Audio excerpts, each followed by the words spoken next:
ہمیں اللہ فرماتا ہے میرے علاوہ ان کو روک کوئی نہیں سکتا، اور وہ مسلسل بڑھے جا رہے ہیں، اندھیری ہو، طوفان ہو، بارش ہو، وہ پھر بھی اڑتے ہیں۔ تو اللہ فرماتے ہیں یہی تو میری قدرت ہے، یہی تو میری شان ہے، یہی تو میری نشانی ہے کہ ہوا میں جو پرندوں کو اڑا رہا ہے اسی کو عرش عظیم کا مالک کہا جاتا ہے، وہی کائنات کو پیدا کرنے والا اللہ ہے۔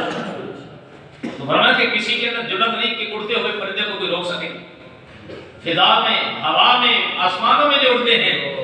اس سے پہلے یہ بھی ارشاد فرمایا کہ میں نے پرندوں کو یہ بھی عقل دی ہے، پرندوں کو بھی میں نے کچھ یہ شان دی ہے کہ وہ اپنا گھر خود بناتے ہیں۔ سے پچھلی آیتوں میں ہم مطالعہ کریں نا تو اس میں وہ آتا ہے کہ ایسا پھر گھر بناتے ہیں، انسان کی عقل تھک رہ جاتی ہے، بظاہر ہوتا ہے وہ کاکھوں کا، تنکوں کا ہوتا ہے، مگر جب اولے پڑتے ہیں تو وہ مجال ہے کہ وہ ٹوٹ کے نیچے پکڑے نہیں ٹوٹتا، اندر پانی بھی نہیں جاتا۔ یہ اللہ کی قدرت کاملہ ہے، اس کے انڈے نیچے نہیں گرتے، اس گھر میں ہوتے ہیں۔ جب پرندہ ہو کر اپنا اتنا مضبوط گھر بناتا ہے تو صوفیاء کی طرف چلتے ہیں تو پھر انسان اپنی مضبوط قبر کیوں نہیں بناتا، انسان اپنا آخرت کا گھر مضبوط کیوں نہیں بناتا؟ تو اللہ فرماتا ہے کسی کے اندر جرأت نہیں کہ اٹھتے ہوں کو کوئی روک سکے۔ ان فی ذلک لآیات لقوم یؤمنون، فرمایا کہ جو مومن ہیں، ایمان والے، ان کے لیے اس میں نشانی ہے۔ یہ نشانی یہ ہے، مومنوں کے لیے نشانی ہے۔ کاش کے مومن غور کریں، فکر کریں، تدبر کریں، تفکر کریں، سوچیں کہ اللہ رب العالمین نے کیا کیا ہمارے لیے پیدا فرما دیا۔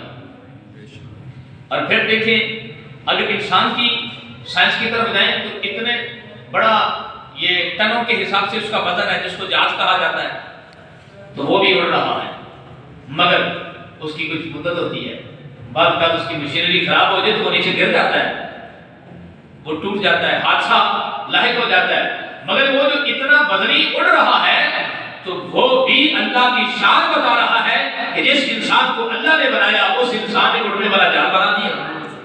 اس میں بھی اللہ کی قدرت کاملہ ہے، اللہ کی شان کریمی ہے، اللہ کی شان قدرت ہے۔ اور پھر اس سے اگلی آیت نمبر 3 نمبر آیت میں اللہ رب العالمین نے ارشاد فرمایا واللہ جعل لکم من بیوتکم سکنا وجعل لکم من جلود الانعام بیوتا تستخفونها یوم ظعنکم ویوم اقامتکم ومن اصوافها واوبارها واشعارها اساسا ومتاعا الی حین۔ اللہ فرماتا ہے کہ اللہ نے تمہارے گھروں کو تمہاری رہائش کے لیے نہیں بنایا، تمہارے رہنے کے لیے تمہارے گھر نہیں بنائے۔ اب ایک لمحے کے لیے سوچیں یہ مسجد کس نے بنائی ہے؟ مصری نے، انتظامیہ ان کو پیسے دیتی رہی، وہ بناتے رہے، تو اللہ فرماتا ہے یہ تو میں نے بنایا ہے۔ کیا تمہارے لیے میں نے گھر نہیں بنائے؟ پتھر تو انسان تراشتا رہا، اینٹیں انسان لگاتا رہا، مزدوری انسان کرتا رہا، مگر اللہ فرماتا ہے کہ اگر سوچو نا ایک لمحے کے لیے بنایا تو مصری نے ہے، تو بتاؤ کہ مصری کو کس نے بنایا ہے؟ جو گھر بنا رہا ہے اس کو کس نے بنایا ہے؟ تو یہ ہے اللہ کہ اللہ فرماتا ہے کہ جس نے اتنا مضبوط گھر بنایا اس کو میں نے بنایا، تو یہ میں ہی ہوں کہ جو جس نے تمہارے لیے گھر بنائے مضبوط، تم نے اینٹوں کے پتھروں کے گھر بنا لیے۔ اور پھر فرمایا اور تمہارے لیے چوپایوں کی جو کھالیں ہیں وہ کس نے بنائی ہے؟ اللہ فرمایا کہ وہ میں نے بنائی۔ اور پھر چوپایوں کی جو کھالیں ہیں ان کے گھر بنائے۔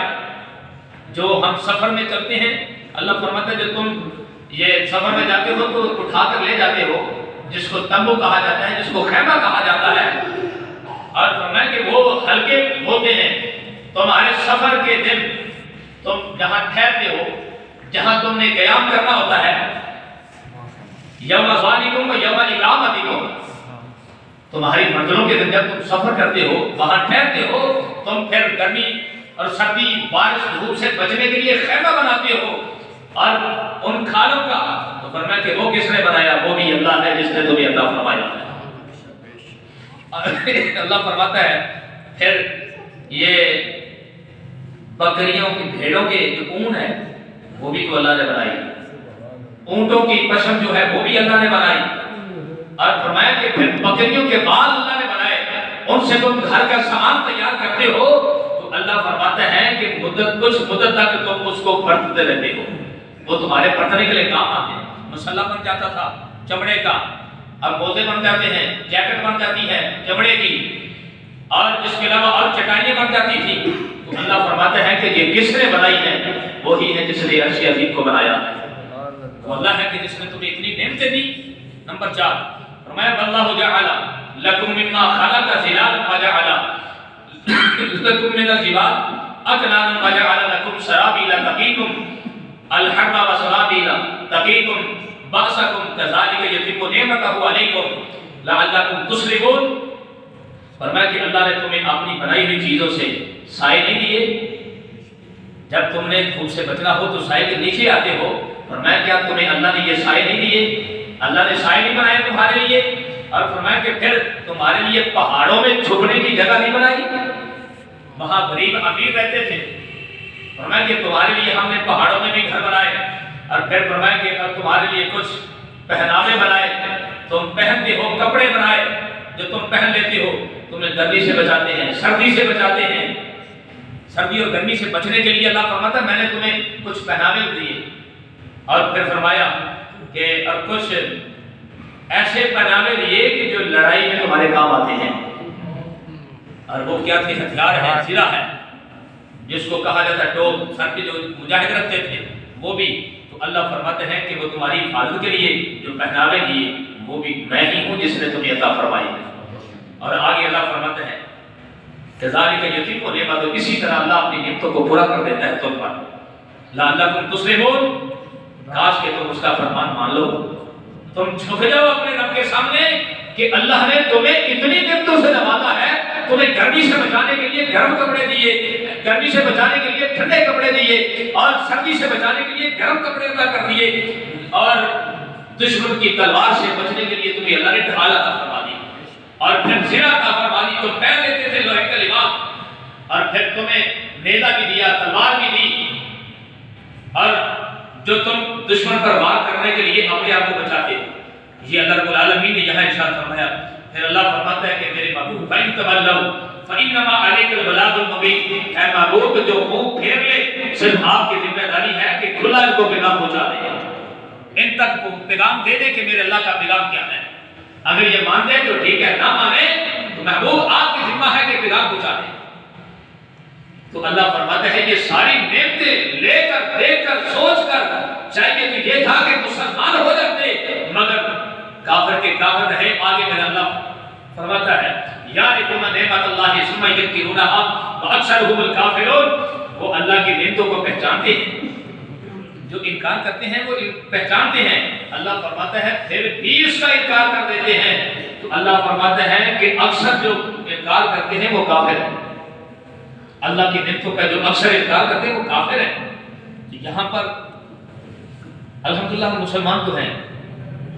کاش کہ یہ ان نعمتوں کی طرف ہم دیکھتے، غور کرتے، فکر کرتے تو آج ہماری مسجدیں خالی نہ ہوتی.